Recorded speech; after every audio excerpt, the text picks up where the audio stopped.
बाझिन कहेलू हमारा के सासू, बाझिन कहेलू हमारा के कि हमरा होई है होरी लवा देखाई बितोह के कि हमरा होई है होरी लवा देखाई बितोह के।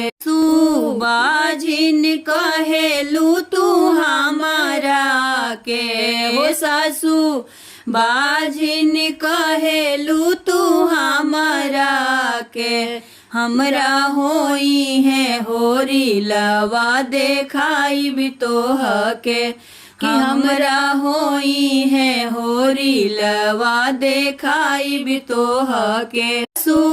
पहिला महीना जब चढ़ जाई है हो सासू, पहिला महीना जब चढ़ जाई है झाड़ू कपड़ा औरी पोछा लगावाई बितोह से, झाड़ू पोछा औरी कपड़ा फींचवाई बितोह से।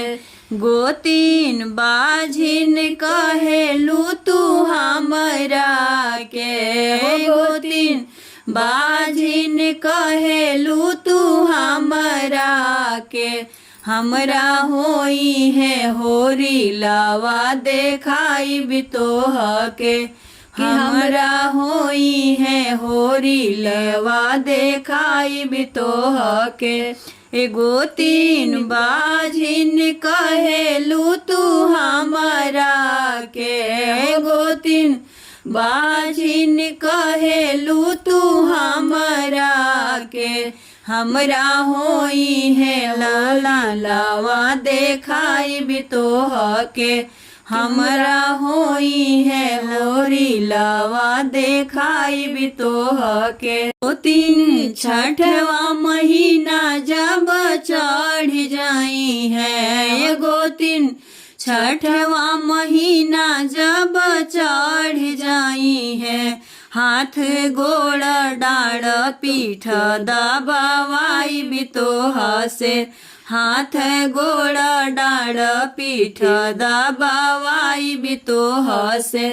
एगो तीन छठवा महीना जब चढ़ जाई है एगो तीन छठवा महीना जब चढ़ जाई है हाथ गोड़ पीठ तो से दबवाई बितोह से, हाथ गोड़ डाढ़ पीठ दबवाई बितोह से।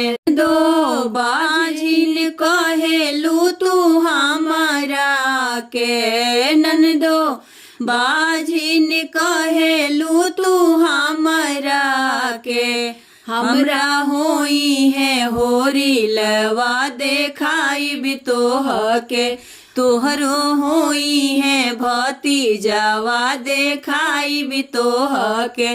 इनन दो बाझिन कहेलू तू हमारा के, इनन दो बाझिन कहेलू तू हमारा के तोहरो होई है भतीजावा देखाई बितोह के तोहरो होई है भतीजावा देखाई बितोह के। दोनौआ महीना जब चढ़ जाई है ननदो, नौआ महीना जब चढ़ जाई है हलवा पूड़ी और खीर बनवाई बितोह से, हलवा पूड़ी और खीर बनवाई बितोह से।